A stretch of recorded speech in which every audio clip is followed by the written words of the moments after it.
উচ্চ শিক্ষিত নিবনুৱাক মাধমাৰ শিক্ষিত নিবনুৱাক বঞ্চিত কৰি অৱসৰী শিক্ষকক নিযুক্তি দিয়াৰ যুঁজা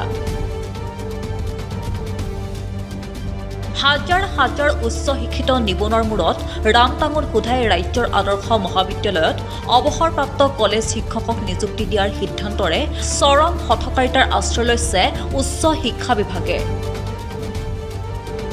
মাহিলী 1 লাখ টকা দৰমহাৰে অৱসৰী শিক্ষকসকলক আদৰ্শ মহাবিদ্যালয় কেইখনৰ প্ৰদান কৰা হ'ব নিযুক্তি উচ্চ শিক্ষিত নিবনুৱাসকলক বঞ্চিত কৰি এইবাৰ অৱসৰী শিক্ষকে পাঠদান কৰিব বিচাৰিছে 4খনকৈ মডেল মহাবিদ্যালয়ত মঙ্গলদৈ চৰকাৰী মডেল মহাবিদ্যালয় চিৰাঙৰ চৰকাৰী মডেল ডিগ্ৰী মহাবিদ্যালয় লাহৰীঘাটৰ চৰকাৰী মডেল ডিগ্ৰী মহাবিদ্যালয় আৰু শোণিতপুৰ জিলাৰ বৰচলাৰ চৰকাৰী মডেল ডিগ্ৰী মহাবিদ্যালয়ত এই নিযুক্তিৰ ব্যৱস্থা কৰিবলৈ স্পষ্ট নিৰ্দেশ জাৰি কৰা হৈছে যি সময়ত মুখ্যমন্ত্ৰী হিমন্ত বিশ্ব শৰ্মাই ৰাজ্যৰ লাখ লাখ নিবনুৱা যুৱক যুৱতীক সংস্থাপন দিয়াৰ সপোন দেখুৱাইছে একে সময়তে চৰকাৰে এইসকল নিবনুৱাৰ ভাত মাৰি পেঞ্চন লাভ কৰা অৱসৰপ্ৰাপ্ত শিক্ষক নিযুক্তি দিবলৈ বিজ্ঞাপন প্ৰকাশ কৰিছে চৰকাৰৰ এনে বিজ্ঞাপন দেখি এতিয়া নিবনুৱা যুৱক যুৱতীসকল ক্ষোভিত হৈ পৰিছে শিক্ষা বিভাগৰ এই হঠকাৰী সিদ্ধান্তৰ পাছতে এতিয়া প্ৰতিক্ৰিয়া সৃষ্টি হৈছে সৰ্বত্ৰে সদৌ অসম ছাত্ৰ সন্থাৰ সভাপতি উৎপল শৰ্মাই প্ৰতিক্ৰিয়া প্ৰকাশ কৰিছে এদৰে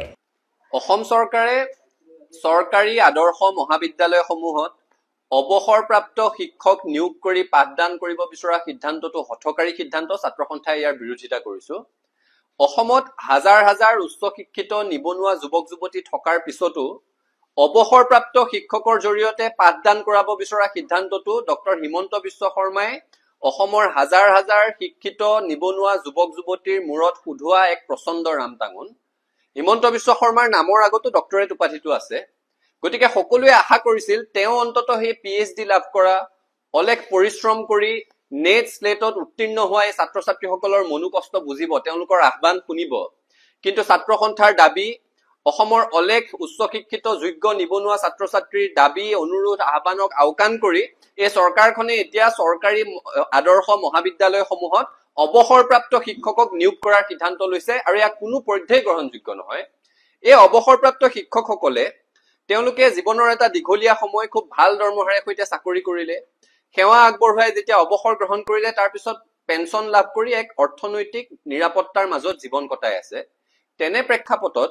তেওঁলোকে পাই থকা পেঞ্চনৰ উপৰিও আকৌ 1 লাখ টকাকৈ পাৰিতোষিক দি তেওঁলোকক পাঠদানত নিয়োগ কৰিবলৈ বিচাৰিছে একে সময়তে হাজাৰ হাজাৰ